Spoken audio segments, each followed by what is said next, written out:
안녕하세요. 재테크는 여수아처럼 데나리온 김우있습니다. 반갑습니다. 데나리온 김강주입니다. 와. 자, 요즘 이슈가 되고 있는 게 새마을금고 문제인데요. 그 남양주 동부 새마을금고에서 PF 자금 부실이 터졌다는데 지금 난리가 났거든요. 네. 사실 새마을금고 PF 그죠 부동산 프로젝트 파이낸싱 이쪽의 연체는 오래 전부터 계속 걱정이 많았죠. 맞습니다.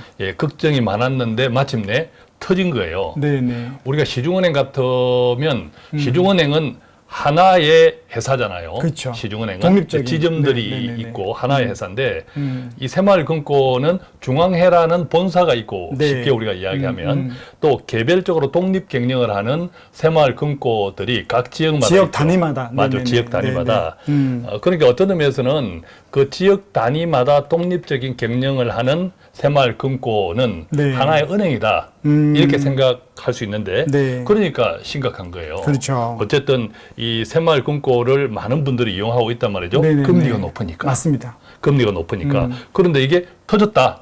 부도가 났다. 이러면 내 돈이 어떻게 돼? 당연히 걱정이 되죠. 그죠? 그래서 최근에 얼마 되지 않았습니다. 불과 남양주에 있는 동부 새마을금고. 동부 새마을금고. 예, 새마을금고가 과거에는 보니까 굉장히 건전했어요.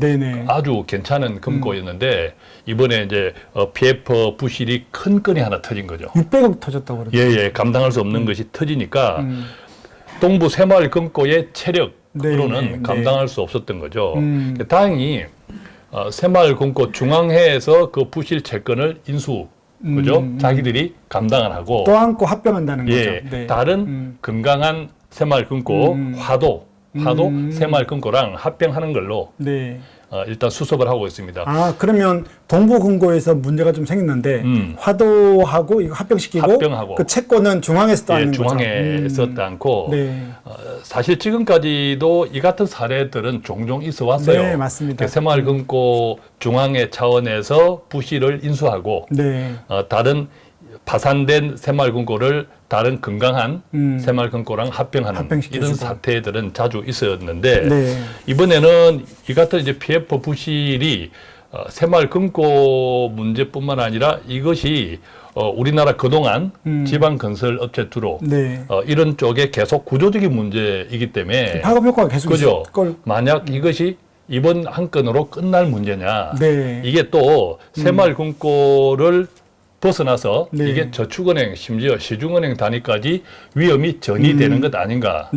더 심각한 것은 올 가을에 그동안 이제 코로나 때문에 자영업자들 대출을 계속 상환하는 것을 유예시켜 줬단 말이죠. 그렇죠. 연계시켜 준 거죠. 그것을 은행도 장사해야 되니까 장사해야 되니까 올해부터는 연체를 유예시키지 않겠다라는 것이 방침이거든요. 이런 것들하고 맞물릴 때 상당히 파급 효과가 클 수 있다.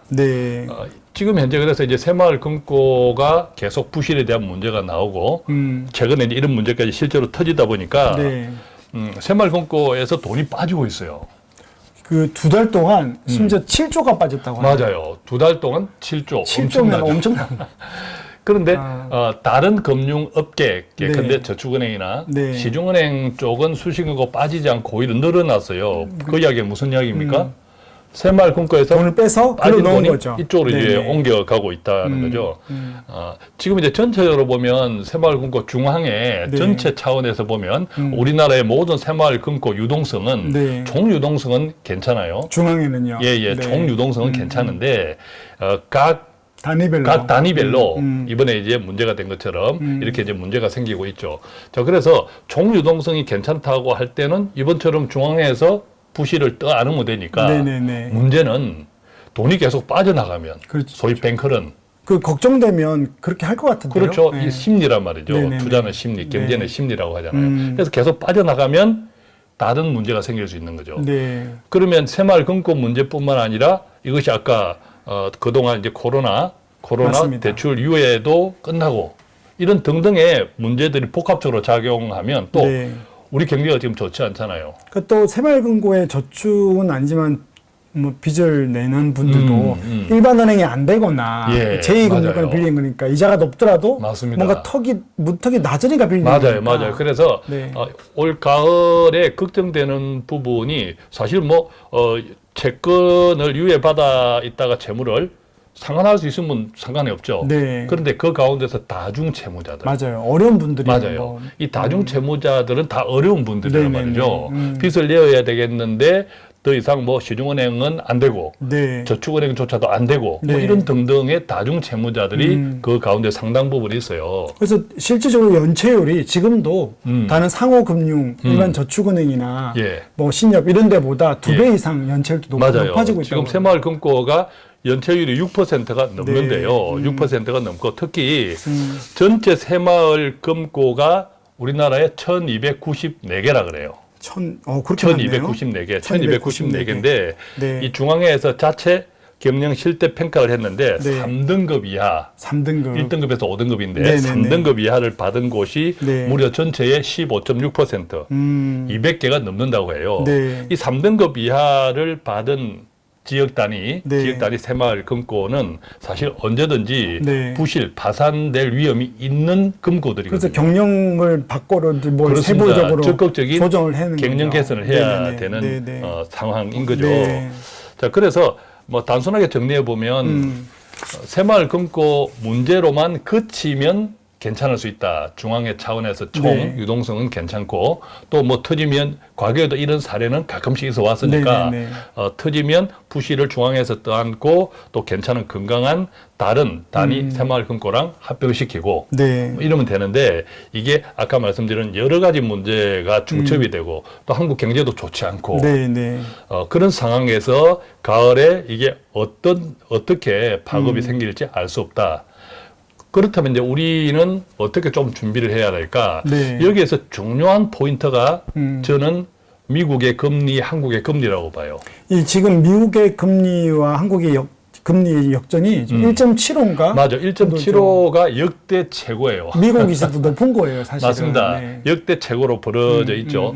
역대 최고로 벌어져 있는데 과거 같으면 외국인의 투자 자금 이탈 그렇죠. 이런 것들이 많이 걱정되고 일부 현실화돼요. 네. 되는데 지난 2022년도 보면 한국의 주식 시장이 네. 다른 나라들보다 굉장히 안 좋았어요. 네, 더 안 좋았어요. 맞습니다. 네네. 더 안 좋다 보니까 상대적으로 차익에 대한 투자에 대한 기대 이익이 커진 거죠. 맞습니다. 그래서 올 상반기에는 외국인 투자 자금들이 많이 유입됐어요. 들어왔죠. 네. 많이 유입되었기 때문에 역대 최고의 금리 차이에도 불구하고 지금 환율 방어도 하고 맞아요. 있는 거죠. 환율 네. 방어들 네. 달러가 계속 들어오니까 유입되니까 방어를 하고 있었는데 요즘 이제 한국의 대형 기업들, 큰 기업들, 네, 삼성전자를 네, 네. 비롯한 이런 쪽의 매수세도 조금 주춤하는 게 보이고 또 특히 만약에 한국 이게 금리라고 하는 건 그 나라의 경제 체력이잖아요. 맞습니다. 우리가 더 이상 금리를 못 올려. 우리가 이웃 나라 일본을 보면 일본은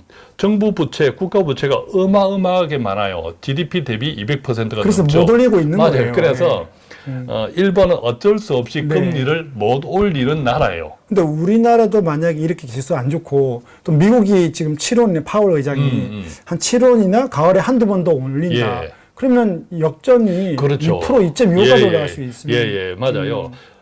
미국은 기축통화니까 네. 사실은 상관없죠. 달러 장난질을 한다 네, 싶을 정도로. 찍어내면 되니까. 예, 그런데 네. 한국은 상황이 다르잖아요. 네. 그래서 일본의 경우에는 국가 부채가 워낙 많으니까 금리를 못 올리는 나라인데 네, 네, 네. 한국은 반대로 정부 부채보다 네. 가계 부채, 가계부채가 더 가계부채가 최고잖아요. 네. 이 가계부채 때문에 금리를 못 올리는 현상이 지금도 있단 말이죠. 지금 부동산 터질까 싶어서 맞아요. 못 올리고 있는데. 지금도 있는데 이번에 이런 뭐 새마을금고 문제 또 가을에 그런 악성 채무 네, 상한에 네, 네. 대한 문제 이런 것들이 같이 얽히고 한국 경제도 만약 계속 불편한 상황이 계속 지속이 되고 이런 네. 상황에서 미국 금리를 한두 번 올린다고 하면 한 번만 더 올려도 지금 1.75가 2% 차이인데요. 2% 차이가 나고 또 그럼 한 번 더 올린다. 될것 같은데요. 또 한 번 더 올린다 네, 하면 2.25 2.25.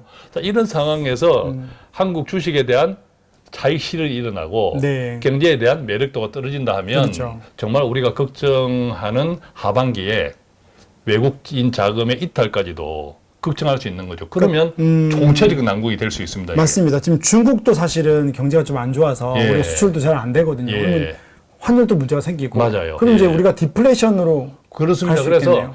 일본 경제를 우리가 반면교사로 삼을 필요가 있죠. 네. 일본이 금리를 못 올리니까 나타난 현상은 디플레이션, 소비 위축이었거든요. 네. 일본의 임금이 지난 30년 동안 거의 실질 임금이 오르지 않았습니다. 네, 맞습니다. 그것은 내수가 네.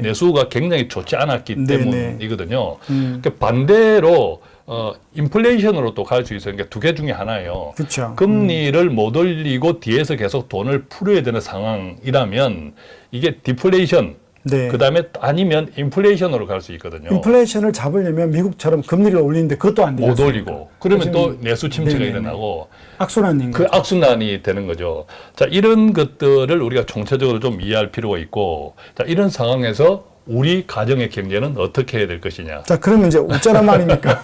우리 투자는, 우리 맞아요. 전략은. 예. 네. 그래서 큰 틀에서 투자하는 측면에서 보면 네. 개별 종목 투자는 정말 조심하셔야 된다. 개별 종목 투자는 제 생각에는 올 상반기까지 우리가 2차 전지나 반도체 이런 쪽을 많이 먹었던 것 같아요. 투자하는 종목, 개별 종목 네네네. 측면에서는. 또 반대로 이야기하면 차익 실현을 많이 할 수 있는 타이밍이기도 그쵸. 하고, 그러면 네. 이제 하반기 쪽으로 보면 아까 여러 문제가 복합적으로 작용한다 할 때는 개별 주식 종목은 조금 보수적인, 그죠? 보수적인 태도를 취할 필요가 있다. 네. 대신 오히려 뭐 꼭 주식을 해야 된다면 이슈 베이스, 이슈, 네. 어떤 정책이나 근데 그렇죠. 그런 것들은 잠시 오르고 내리고 하는 것들이 좀 있잖아요. 피하고. 그렇죠. 네. 오르고 내리고 하는데 그것을 잘못 또 흐름을 네, 타면 네. 네. 손해を보잖아요. 그래서 개별 종목 투자는 정말 조심하셔야 될 것 같고, 반대로 결국 뭐 일본 경제도 네. 최근 뭐 30년 만에 불황을 딛고 크게 올라온다고. 또 네, 네. 일어나고 있잖아요. 네. NK 지수가 역대 최고를 네, 찍었단 네. 말이죠. 네. 뭐 그런 등등을 보면 우리가 늘 이야기했지만 한국 경제가 작은 경제는 아니에요, 그죠? 그렇죠. 예, 작은 경제는 아니기 때문에 크게 보면 자본주의는 하나님의 성장한다. 선물. 결국, 그렇죠. 그래서 평균. 시장에 투자하라. 맞아. 시장을 지속적으로 오랫동안 계속 성실하게 투자하는 이것은 여전히 네. 유효하다라는 네. 생각이 들고, 그 다음에 이제 가장 직접적으로는 부채 문제. 그래서 부동산이나 이걸 접할 때 좀 보수적으로 접근했으면 맞아요. 좋겠어요. 예, 부채 문제는 정말 잘 관리해야 될 것 같아요. 네, 네, 네. 우리가 집이 필요하면 행편에 들면 물론 사야죠. 네. 근데 이것을 투자나 투기 심지어 네, 무리하지 않도록. 맞아요. 아니고 내가 가동할 수 있는 충분하게 내 가처분으로 감당할 수 있는 네. 범위 내에 네, 네. 범위 내에 뭐 주택을 소유한다든지 또 빚내어 투자를 하지 않는다든지 네, 네, 네, 네. 뭐 이런 것들이 우리가 특히 부채 관리에 굉장히 중요한 때가 아닌가 그렇게 좀 정리해 봅니다. 네.